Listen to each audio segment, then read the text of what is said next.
to be ready by the 8:30. Oh, mama, don't you be late, try to be there when that band starts swinging. And remember, well, the two-step, honey, all around the bottom floor. We dance off both of our shoes when the plane toast Shenandoah blues. Boys, tomorrow night, the dog comes running for. Today, during Black History Month, we tell the story of an American jazz musician whose life took many remarkable turns. You've probably never heard of him. In 2023, Maurice Rocco has been all but forgotten in popular music history.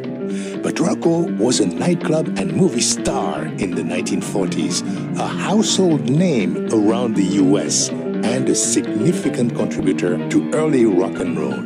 He was an expatriate in Thailand from 1964 through 1976. He was murdered there by two young sex workers. That history has obscured his legacy. In this episode, we bring his story back into the light and see what it can tell us. Hello, I'm Georges Collinet with Afropop Worldwide from PRX. This edition, Bangkok After Dark. The story of Maurice Rocco. You're terrific. What's your name? Rocco, Maurice Rocco. You're through being a waiter. Come in the morning and I'll give you a contract. Thank you, ma'am. How did Rocco, a gay black man born in Ohio in 1915, end up living on the other side of the world in Bangkok, Thailand in 1965 at the dawn of the Vietnam War? We'll get there, but let's begin in the middle. His favorite song was As Time Goes By. As Time Goes By. He would come and play 100% standing. เขาจะไม่นั่งเล่นฮะ 100% คือยืนเล่น เป็น showmanship นะฮะ คือยืนเล่น แล้วต้อง That was แล้ว showmanship. ต้องมี spotlight They had a spotlight. He would stand in it and ต้อง sing. ยืนเล่น เป็นโดแล้วก็ร้องด้วย That's Mongkon Pikayu, a Thai drummer who played in one of Rocco's bands in Thailand. Speaking with music scholar Benjamin Tausig of SUNY Stony Brook University. Benjamin is writing a biography of Rocco. Rocco had a nightly gig for years at the Bamboo Bar inside Bangkok's Oriental Hotel, the most elite hotel in the country at the time. Mongkon played with Rocco there, and here is part of a set from 1965. When you're laughing, boy, when you're laughing, oh, the sun will follow through. When you're crying, when you bring on the ranks, stop that sighing and be happy again. When you're smiling, keep on smiling, and the whole world smile with you.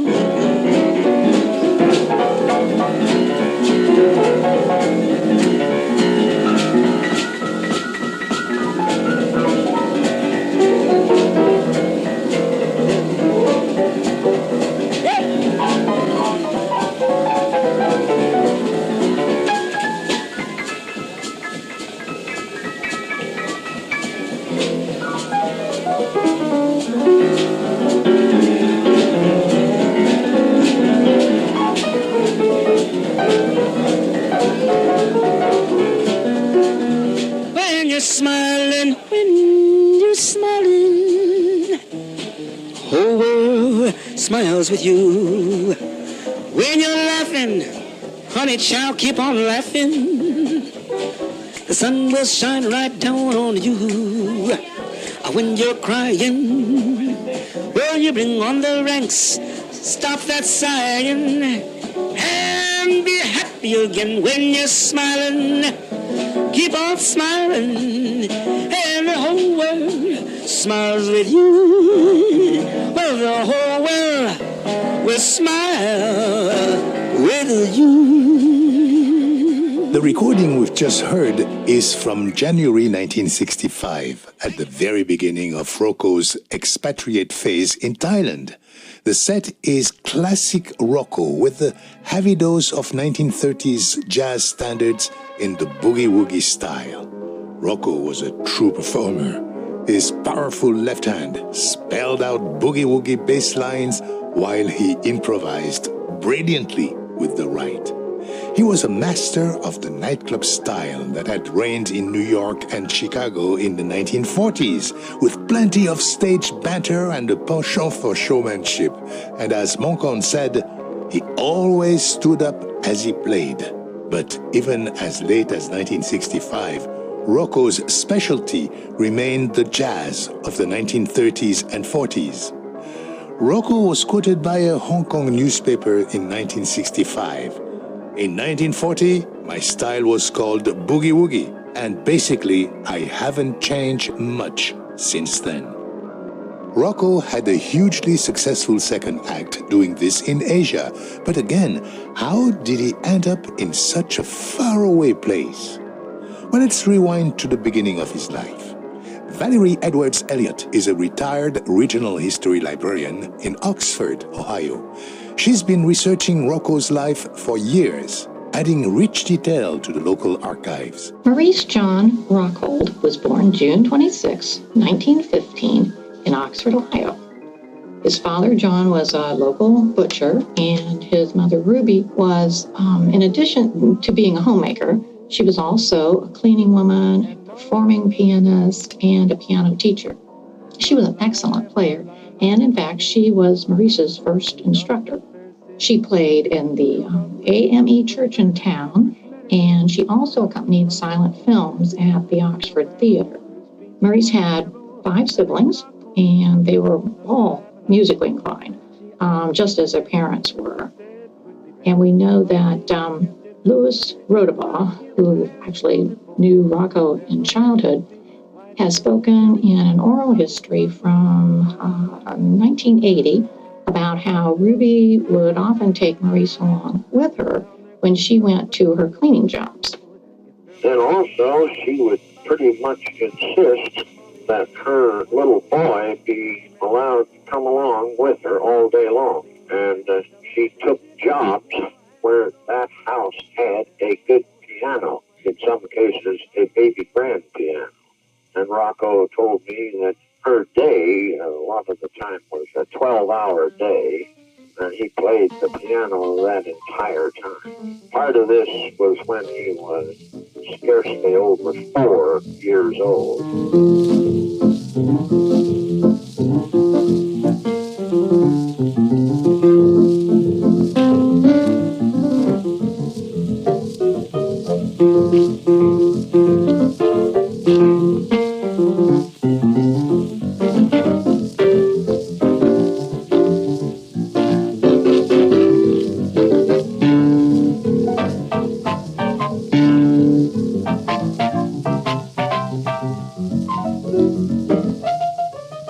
The story that has been told here in Oxford is that his mother, Ruby, played classical music. Maurice really wanted to learn to play jazz, and she let him do that.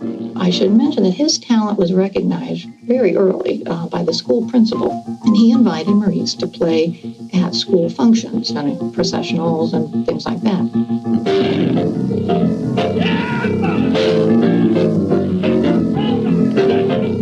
But Maurice would often jazz up the numbers, which, of course, delighted his fellow students at the public school. And I should mention that this village school had been racially integrated since the 1880s, so Maurice had both black and white classmates. So at the time, the popular style of music was boogie woogie, which is a kind of jazz blues hybrid.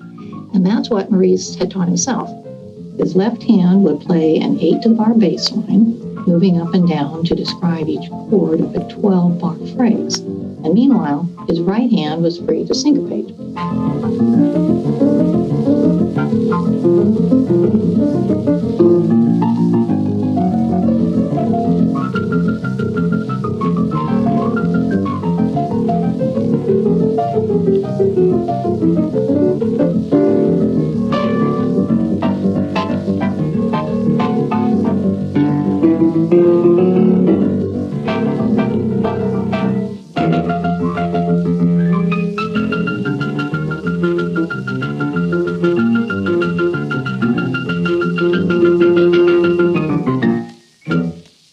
By 1930, when Maurice was 15, He was a local celebrity playing fraternity parties at Miami University and on the radio. He was already known for standing up while he played, a difficult and very marketable gimmick. By the early 1930s, he had a growing national reputation, and at some point, he came to the attention of New York bandleader Noble Cecil, and soon to none other than Duke Ellington. It was about this time that he adopted his stage name, Rocco. Benjamin Tausig interviewed Mr. Ennis Miller, an Oxford resident who heard Rocco play when he was young. Oh, it was quite something because he was a stand-up piano player and he was very good. He had a new style that was not known at the time, stand-up piano, and he was an excellent piano player. I don't know. It was really nice to see. Rocco started as a nightclub act once he moved to New York City, but he quickly made a name for himself in the movies, including a popular musical revue called Vogues of 1938. I mean, if you beat your feet and put some heat in us.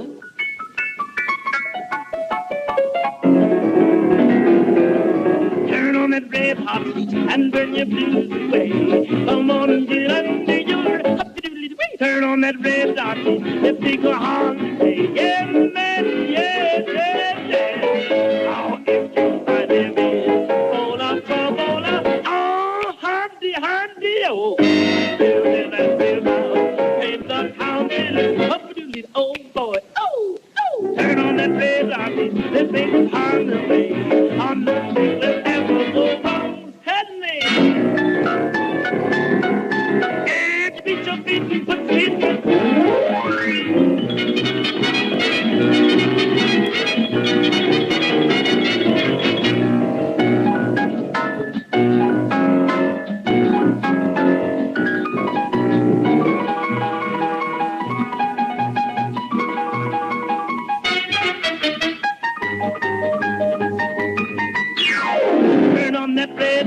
And burn your blues away, or nothing will ever go wrong. Yeah, man.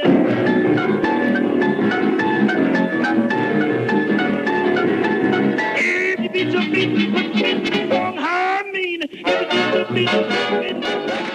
Rocco became a nationally known star by about 1940, and in fact, he was one of the highest earning black nightclub acts in the country.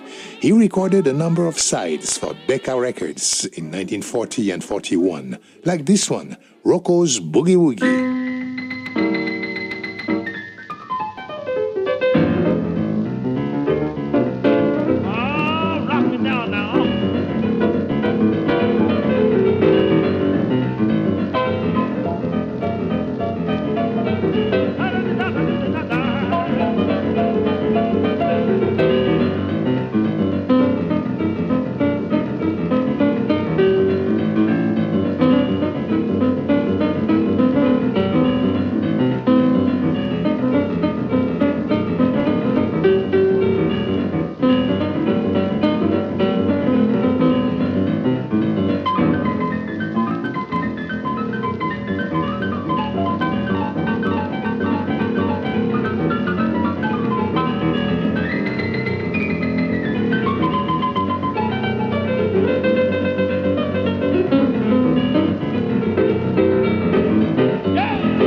In addition to his Decca sides, Rocco also recorded several soundies, 2 or 3 minute musical films that resembled early music videos. In the 1940s, patrons of bars and other drinking spots around the United States could pay a dime to watch a soundie on a large television-like console, somewhat like a video jukebox. Rocco's stand-up piano playing worked perfectly for this new visual medium.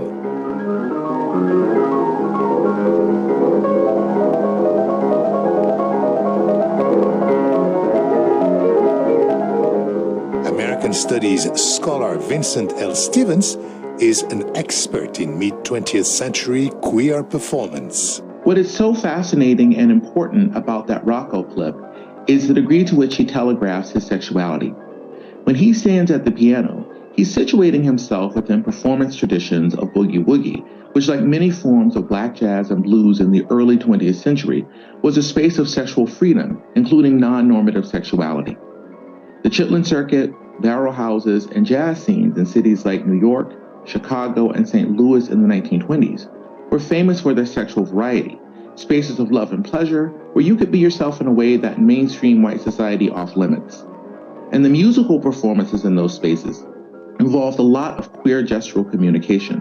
When Rocco stands, both in this soundy and at other times, he is very much engaged in queer gesturing that harkens to these scenes of queer jazz. He also does things like flutter his eyelashes in an exaggerated way, which at that point in history was a clear signal of his orientation, just as it would be now. Rocco was a major mainstream success throughout the 1940s. Even if he couldn't be open about his sexuality, he was very visible. In April 1950, he was featured on Bob Hope's first ever television special. Rocco was the very first performer. The world's only stand-up boogie-woogie pianist, Mr. Maurice Rocco.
Alas, Rocco's appearance with Bob Hope was in some ways the beginning of the end for his career in the US. The early 50s saw the first stirrings of what would become rock and roll, as Rocco was by far the best-known standing pianist throughout the 1930s and 40s. It is a near certainty that players like Jerry Lee Lewis and Little Richard, who became famous for standing at their pianos, were influenced by him. Rock and roll's DNA has Maurice Rocco right inside of it.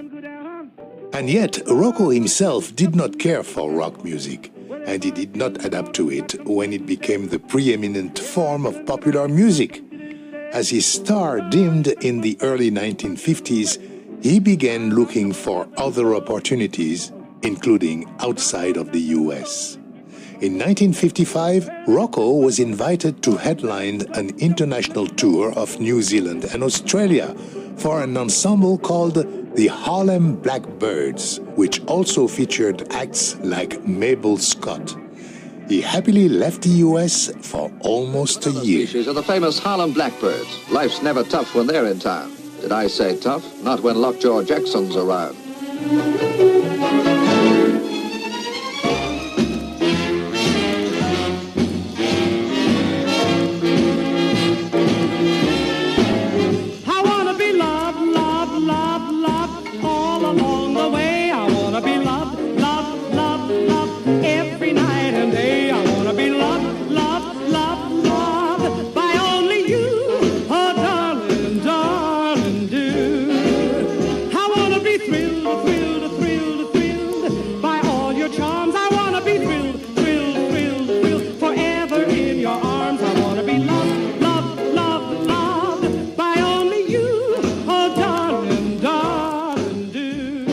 Rocco was the star of the Blackbirds tour throughout the second half of 1955 and early 1956. Benjamin Tausig interviewed Betty Fraser, a chorus girl who performed with Rocco on tour in Australia and New Zealand. Because we were from the United States, we got star treatment, you know. People were very kind to us, and we didn't have any racial issues. Maybe a few might have been, you know, some little personal issues here and there where we went to parties and one lady bumped into me and gave me a dirty look for no reason. Right, right. Other than that, they treated us very well. They treated us like servants. When Rocco returned to the US in 1956, he found that his situation was even worse. He was no longer getting many gigs, and the ones he got didn't pay like before. So, in 1959, he decided to leave the United States forever. Here's Valerie Edwards Elliott. So we know that his first stop outside the U.S. was the United Kingdom. And that's where he began to revive his career because audiences, they greeted a Black American jazz musician with excitement over there, unlike in the U.S. where his style of music was really no longer very popular. And then from there, Rocco went to Switzerland, France, and the Netherlands, and possibly other places in Europe. We know he was in Australia, Asia, maybe even the Middle East, but very little is known about what he was doing between the years 1960 and 1964, except that he seemed to be doing well. There were some only scattered articles from European newspapers. The American press sometimes mentioned him or asked where he'd gone, but very few people seem to know. In the morning, when the moon is at its rest, you will find me the time I love the best, watching rainbows play on sunlight, pools of water, ice cream, cold nights in the morning, yeah, it's the morning of my life.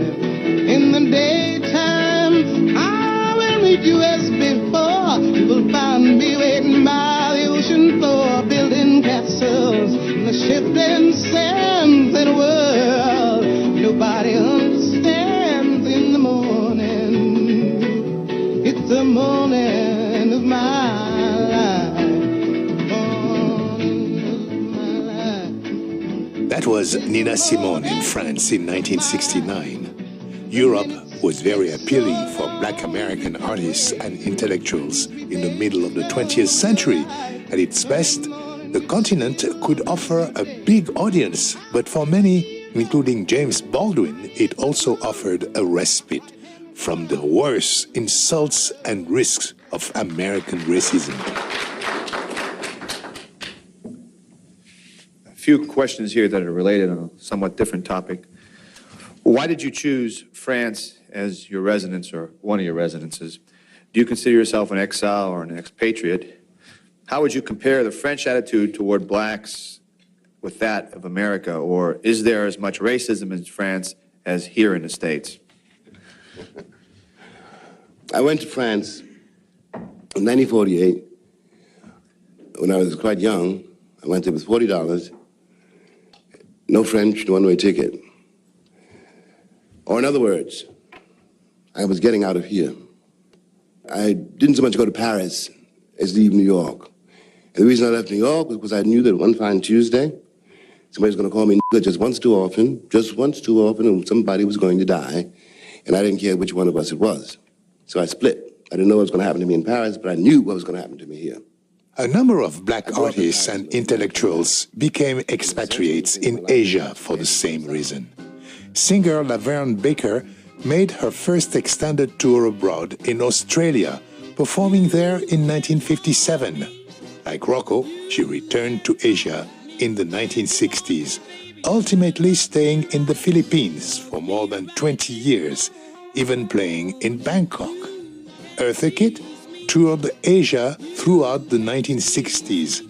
Trumpeter Buck Clayton spent 1935 to 37 in Shanghai, where he enjoyed respect and compensation of a kind he had never known in the US.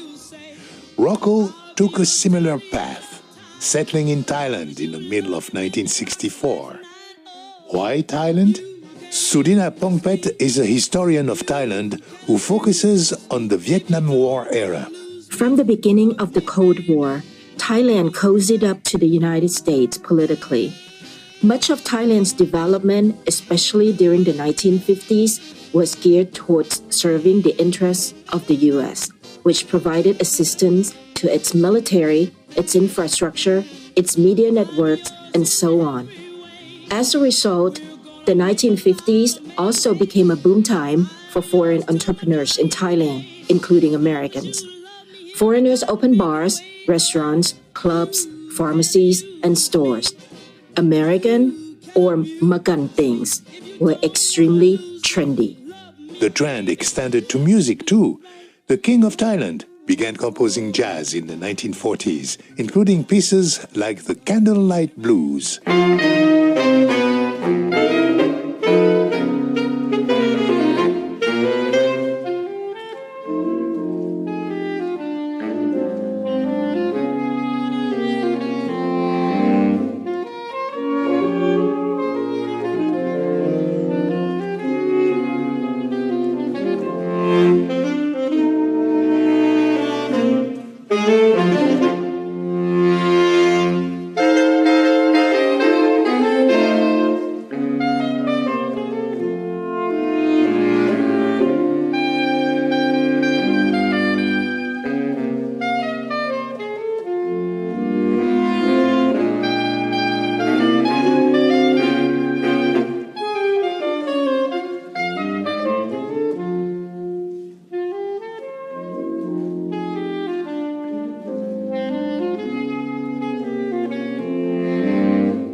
King Pumipon would famously jam with Benny Goodman in both New York and Bangkok.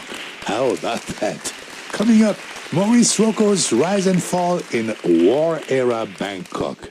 Visit afropop.org for more on Maurice. I'm Georges Collinet, and you're listening to Afropop Worldwide from PRX.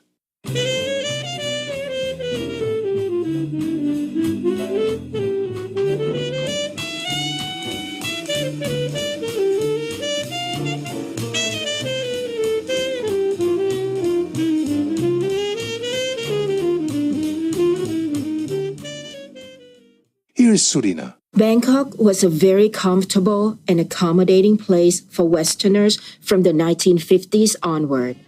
Not only was it full of Western businesses that offered the kinds of amenities that they were used to, but it was also very cosmopolitan.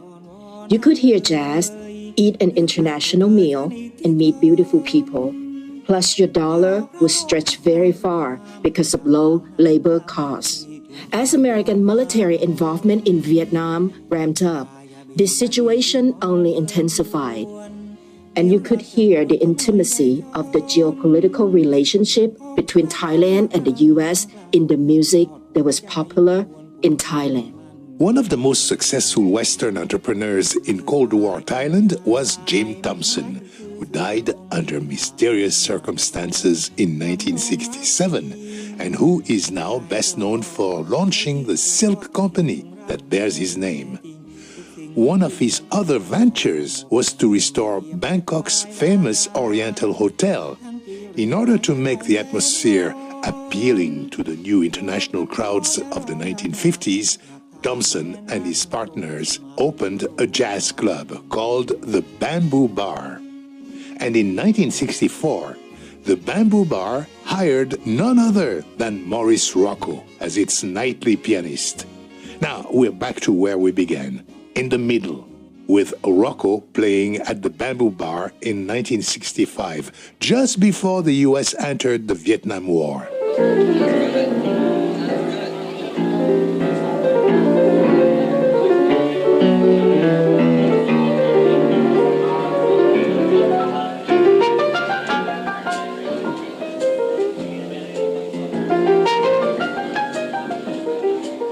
Am I blue?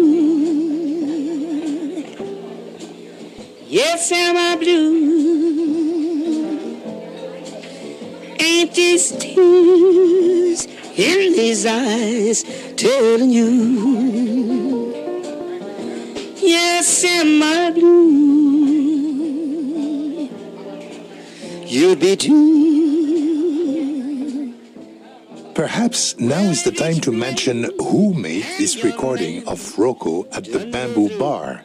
Well, it happens to have been Doris Duke, a billionaire tobacco heiress who was one of the richest people in the entire world at the time. Doris was a lover of both jazz and Southeast Asia art. The Bamboo Bar was the cosmopolitan epicenter of a new global age, and Maurice Rocco was its featured act. That's where Doris Duke chose to spend her Saturday nights. For an American musician like Rocco, whose peak at home had long passed, this was a new beginning, surreal as it must have been. At 50 years old, a world away from where he'd made a start in Ohio and New York, Rocco was thriving once again, playing for elite audiences and being showered with attention and opportunity under a new global order.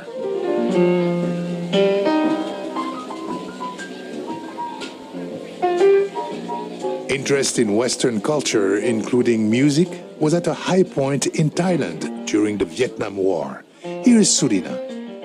Thai music had taken influence from the West for a long time. Influences from Black and Latin American traditions came first by way of the Philippines around 1898, when local people learned brass band music from Black American soldiers during the U.S. colonial occupation. By the 1930s and 40s, jazz had spread to other parts of Southeast Asia, including Thailand. Meanwhile, Latin ballroom music, which was a global phenomenon, became hot around the same time. The main purveyor of that music in Thailand was a group called Suntharaphon Band, who played dance styles like rumba, mambo, and cha-cha-cha, but sang in Thai. ดื่มพลันพาเลยดื่มแล้วไม่เคยรื่นรมน้อมนำความชื่นดื่มทิพวารินโอ้ยายหายสิ้นสุขทั้งวันคืนที่ฝังยังยืนแห้งแล้งกลับคืนชุ่มชื่นฉ่ำดวงกมลน้ำนวลผุดผาดหยาดเย็นเธอเปรียบเช่นน้ำฝนเลี้ยงใจรอใจท่วมท้นรักก้อนรักร้นรักเปี่ยมจนหลงไหลดื่ม ารามใจเปลี่ยวดื่มน้ำนางใดดื่มนวลดำในดับร้อนดังไฟด้วยฝนแห่งใจจากเธอ Sundarapon influenced many bands in Thailand. Added to this was the popularity of jazz and African American style, of course, and the country had become very much accustomed to Black and Afro-Latin music. So in the 1950s and 60s, when Westerners started arriving in the country in droves, it was not a surprise for Thais to hear the music that those Westerners brought with them, which by then was mostly rock and roll of the psychedelic variety. You might think that Rocco was entering a radically new environment where his approach to jazz would be alien. But as we've said, Thais actually knew jazz and blues very well. In many ways, Rocco was right at home. During the Vietnam War, many American soldiers would take their R&R trips in Bangkok. Parts of the city were basically a big party, oftentimes with zero accountability in case you got drunk and engaged in some kind of mischief. Maurice Rocco was a kind of upscale act that officers would want to catch, while lower-ranking soldiers might go to a bar where a Filipino band was playing covers from the Rolling Stones album that had been released a week ago.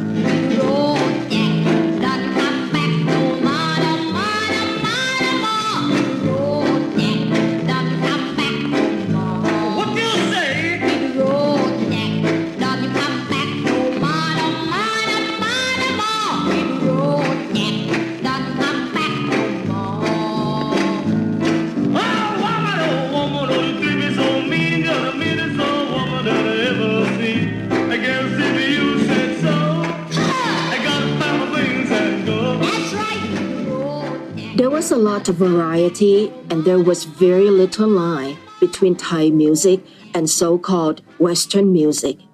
One genre from northeastern Thailand, called Mo Lam Pleun, was famous for incorporating all kinds of tones from rock and psychedelic music. If you listen to Lam Pleun from the 1960s and 70s now, it sounds like psychedelic music. One example was the Phet Pin Thong Band, who used a combination of Thai drums and the very first electrified version of a Southeast Asian stringed instrument called the pin.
Thai music like this, by the Pet Pintong Band, was defined by its groove.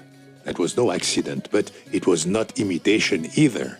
Black and Afro-Latin music had been circulating in Thailand for 30 years, since long before American soldiers brought in albums by Jimi Hendrix and the Commodores. Perez Prado and Tito Puente were widely known. Thai bands were already well-versed in global Black and Afro-Latin idioms, and so were their listeners. Maurice Rocco fit right in. He loved Thailand, and Thailand loved him back. When Duke Ellington came to Bangkok about 4 months before he died, at the airport, I was interviewing him, and he said, by the way, he says, do you know Maurice Rocco? I said, yes. He said, what's he doing in Bangkok? I said, he's playing the piano like he does everywhere else. He says, where can I see him? So I said, you can go to this place tonight where he's playing. I mean, that's how well known he was. Rocco was on top of the world in Bangkok. In the 1960s and the first half of the 70s, he hobnobbed with all kinds of famous people who came through town, including Duke Ellington. It's even rumored that he jammed with the King of Thailand himself at a resort just south of Bangkok. He was hugely successful, and by all appearances, he was also happy. Certainly, he was freer than he would have been in the US. Thailand did not have anti-black racism or homophobia to the degree that America did. And as an American, he had a certain kind of privilege in Thailand. Here is Surina. The only problem for Rocco came when the Thai-US relationship was strained by the slowing of the Vietnam War. America started to withdraw its soldiers in the 1970s, and Thailand really suffered from that economically. We can hear it in pieces like the famous Love Letter from a Rented Wife, a Thai song written by Ajin Panchapan and sung by Mani Maniwan. That song speaks directly to the experience of women during the R&R era. It is written in the format of a love letter from a jilted Thai woman to the American serviceman who had been her partner, until he left Thailand and returned to Illinois. The song mixes English and Thai, just as a rented wife would have done in everyday speech at the time. She is saying how she misses him, depends on him, and finally, she decides to take her own life out of despair, for she doesn't know his address.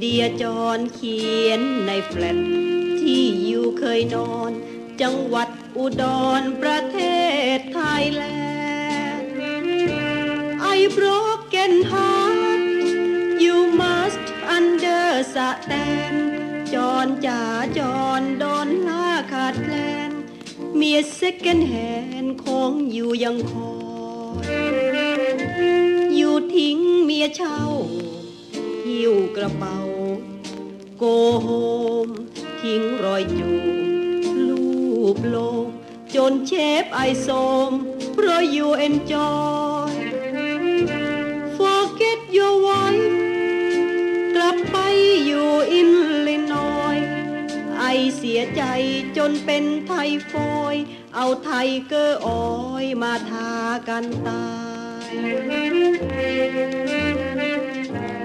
โศกเศร้ากว่าแสดมูวี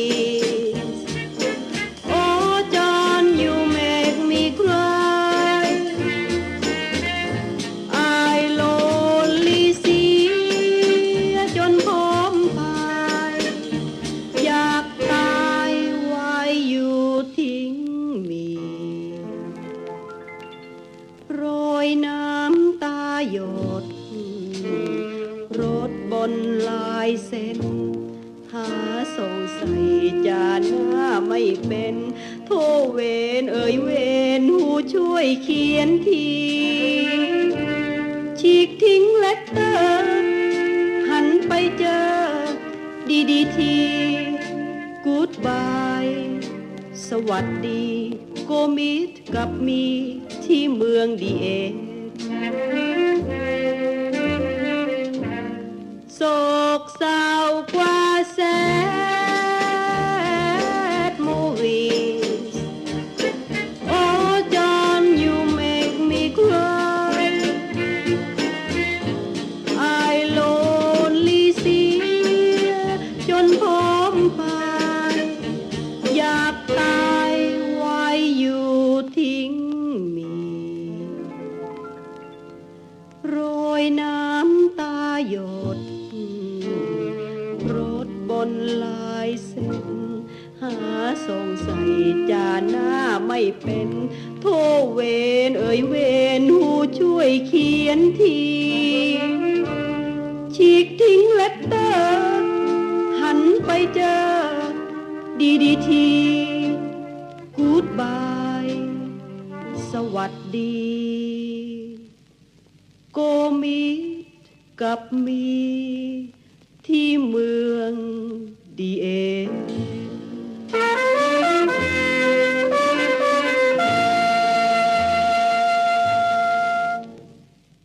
This song foreshadows how devastated Thais and Thailand would be when Americans withdrew from the war in Vietnam. By 1975, the withdrawal was undermining whole industries, as well as leading to mass internal migration and crime.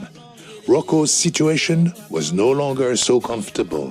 Harry Roldnick was the nightlife reporter for the Bangkok Post in the 1970s. He was Rocco's friend. Ben Tausig interviewed him. It was a dangerous time to be gay in Bangkok because a lot of these boys came down from the villages and they saw a way to make quick money, not only to be paid, but to look around people's apartments and to see if they had any money, anything which could be stolen.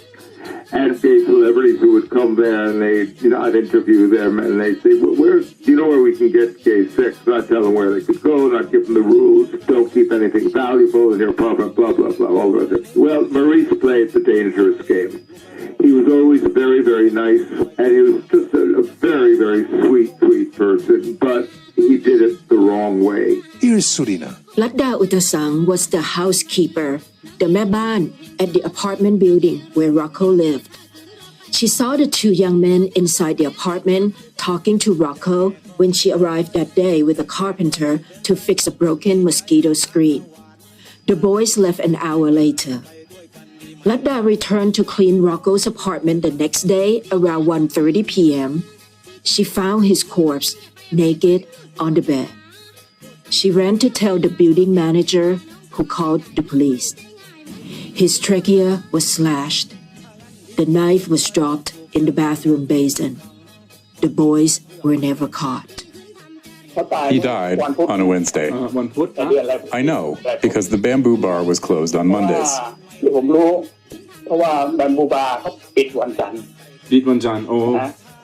On Tuesday, we went to work. On Wednesday, he didn't come.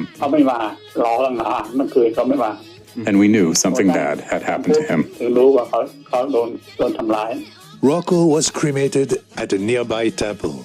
Henry Kissinger was personally involved in the State Department effort to repatriate his ashes. And in April 1976, Rocco's remains were flown to the airport in Canton, Ohio, and from there, back to Oxford. Welcome, welcome. It is really good seeing all of you here today. My name is Fran Jackson, and it is my pleasure as president of the Oxford NAACP to welcome you this afternoon. We are here today to celebrate the history of Woodside Cemetery and the life of Maurice Rocco, an international known jazz musician who was born and buried in Oxford, Ohio. So in March of 2022, at the public cemetery in Oxford, we finally unveiled an an Ohio historical marker for Maurice Rocco. Now, Rocco's remains have been buried in his mother's grave, but he never had a headstone of his own. Then this means that for more than 40 years, there was no marker of any kind for him in his hometown. But we thought that given his contributions to rock and roll, his amazing talent, and his really remarkable story, we felt he should have some kind of local memorial. So on a cold, windy day, many of his admirers and even a few of his living relatives came together for the ceremony. And of course, there was music by members of the same church where his mother had played. Sounds like Jesus. Somebody's calling my name. Sounds like Jesus. Somebody's calling my name. Sounds like Jesus. Somebody's calling my name. Oh my Lord, oh my Lord, what shall I do? What shall I do? Soon one morning, death come creeping in my room. Soon one morning, death comes creeping in my room. Soon one morning, death comes creeping in my room. Oh my Lord, oh my Lord, what shall I do? What shall I do? Maurice Rocco was truly a singular musician, and his journey spanned to the outer reaches of popular music in the 20th century. If black music was a global phenomenon during that century, it seems important to also tell the stories of black musicians whose travels took it so far. Maurice Rocco, secret contributor to rock and roll and exponent of jazz to Asia, is one such musician. Sit down, Myrtle. And now, Harry, I know how much you like jive, so as a special birthday surprise, I've invited the king of boogie-woogie piano players to come to the party and play for you. You have, Eddie? Yeah, he's here in the studio right now, Maurice Rocco.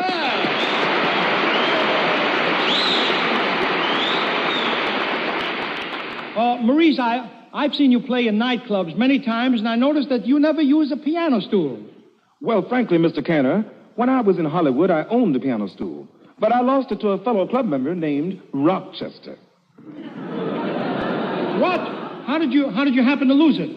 Well, Ross and I were engaged in a friendly little game of African badminton. African badminton? Say, I wonder, Eddie, what Rochester would want with a piano stool. Well, he has to stand on it to comb Jack Benny's hair, you know. Well, I don't know. Mr. Benny was taller than Rochester. He isn't. He keeps his hair on a high shelf. But anyway, as long as you're standing up, Maurice, look, Maurice Rocco is going to play Ida.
said he came to town, a new kind of rhythm threading around. He thought he said she says, I'm all through with this thing called swing. Oh, rock it for me. Every night you see all the nifties plenty tight, swinging down the 50s. Now they're all through with this symphony. Oh, oh, oh, rock it for me. Oh, once it was upon a time.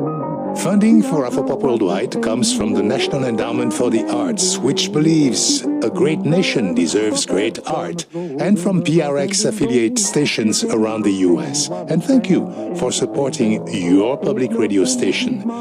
You can find us on Facebook and follow us on Twitter at AfropopWW. My Afropop partner is Sean Barlow. Sean produces our program for World Music Productions. Research and production for this program by Benjamin Tausig. And be sure to subscribe to our podcast, including radio programs and our Afropop Close-Up podcast series.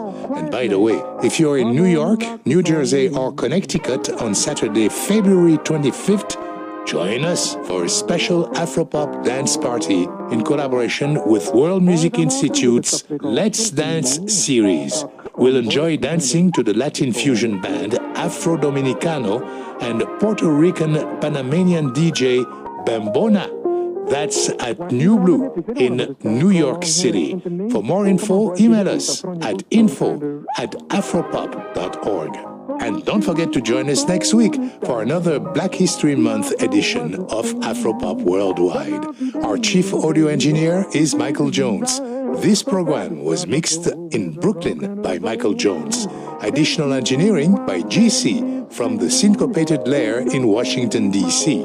Banning Air and Cece Smith edit our website, afropop.org. Our director of new media is Mukwai Wabei Siyolwe. And I'm Georges Collinet. Oh, rock it. Oh, rock it. Oh, won't you rock it for me?